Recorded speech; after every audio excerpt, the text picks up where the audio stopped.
What if the arts could pull kids to the stage before crime pulls them to the streets?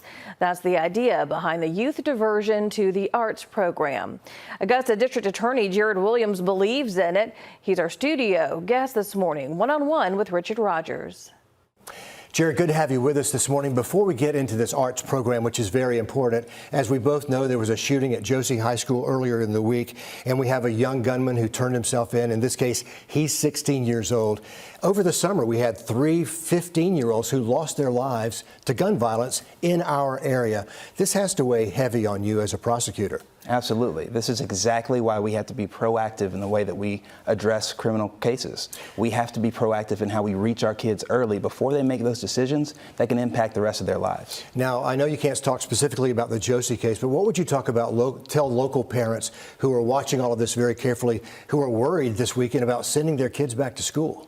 Look, we have a safe community and we're going to continue to have one, but we have to work together because we have children who need extra attention, extra love, and we need to make sure that we are putting ourselves in a position to keep our students safe. Every child has the right to be educated in a safe environment. Just across the county lines in Burke County, they've just charged 5 juveniles with illegal gang activity.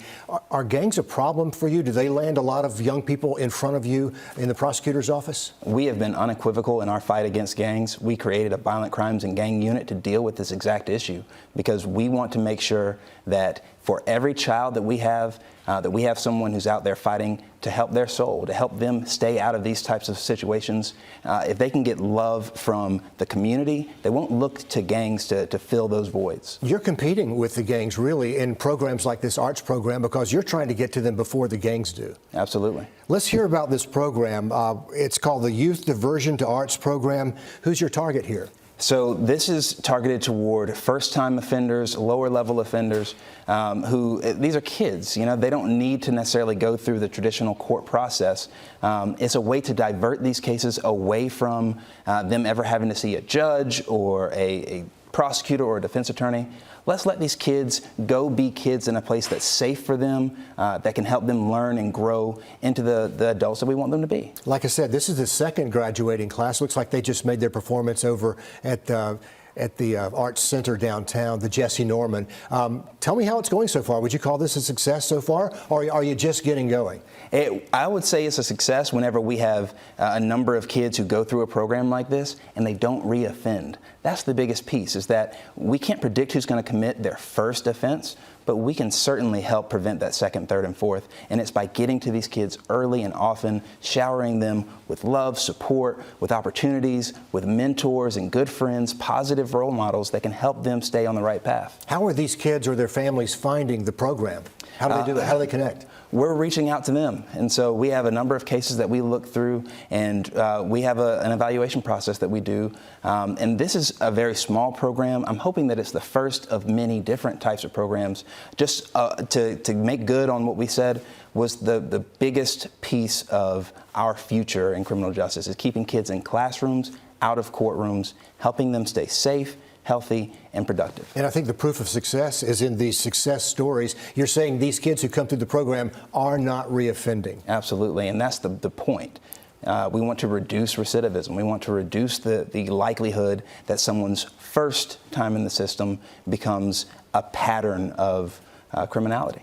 Now, this is a partnership. You're not doing it on your own. You've got Family Counseling Center of the CSRA. You've got the Jesse Norman School of the Arts. What would you say about those partners and working with them? It's amazing. It's amazing how many people stepped up and decided, you know, it's worth it for us to put more into our kids, to invest more. I'm part of an organization called Fight Crime, Invest in Kids, and the Jesse Norman School of the Arts, the Family Counseling Center of the CSRA, our local Department of Juvenile Justice, our local juvenile courts, they're doing just that. I hope parents who see their kids who might be wandering off in the wrong direction will see this kind of program and reach out.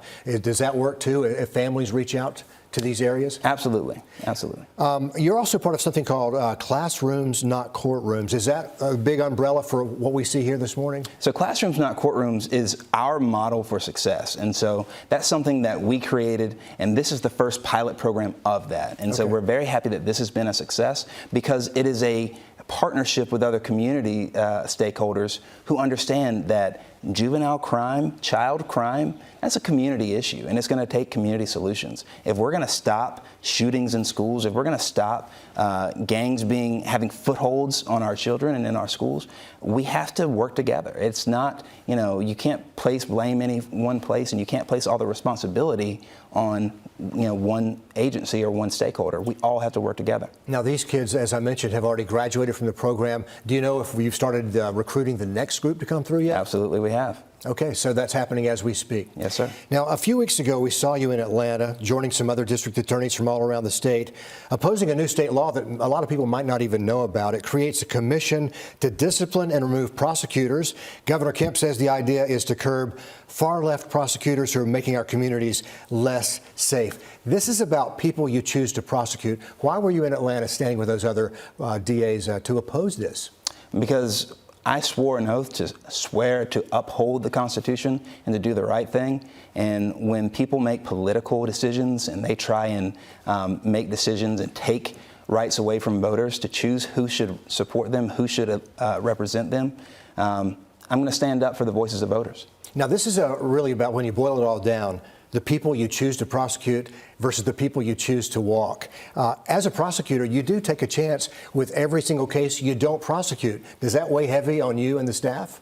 I'm not sure that I'll take that premise, because I think it's more than just prosecutors have always had the discretion to make these decisions, and this law only came about after we saw momentous change throughout the state of what prosecutors look like, what they talk about, and how they deal with crime. If you care about actually reducing crime by preventing repeat offenses, if you care about doing innovative programs like youth diversion to the arts to try and keep our kids safe and out of the court system, then you might be targeted by this law. And I think the people of this community deserve exactly what they want, which is a prosecutor who knows the difference between the monsters we have to take out and the people we need to help out. I remember when you ran for this office, that was already a part of your platform way before any of this became news. Is this something you kind of grew up with a passion when it comes to justice?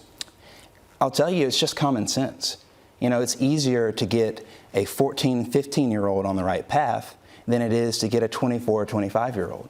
And so I started out as a prosecutor, and I'm a prosecutor now, and what I know is that the more tools we have at our disposal to try and prevent crime by actually changing behavior, then we have to take every opportunity we can to put those resources into our prosecutors' hands. Give them the opportunity to make decisions that actually make us safer. And so I'll end. Sorry to interrupt. If you had a thought there, go ahead. I'll just say this. It's really easy to talk tough, but if all you do is get convictions and you don't actually change lives, then all you've done is kick the can down the road. I want to see things like this program where someone created or did one offense and now they haven't come back to the system. That's success.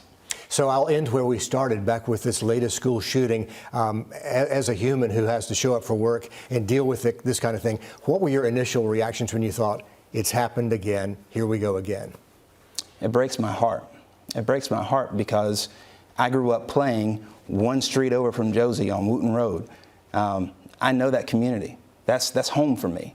And so the fact that we're dealing with these issues, I've never lost sight of that. And that's why we work so hard. That's why we created the Major Crimes Division, to try and cut down on this. But at the end of the day, our law enforcement has been really good at reacting to crime. My office has one of the highest conviction rates ever. But reacting to crime isn't going to fix the family that's broken up because they lost a loved one. Reacting has never been enough. We have to be proactive. Youth diversion to the arts, that's being proactive in the way that we deal with justice. And lucky for us, as the sheriff has already said, lucky for us this time, it wasn't fatal. Absolutely. Jared Williams, thanks for your time today, stopping by on a really very busy week. We appreciate your time. Thank you.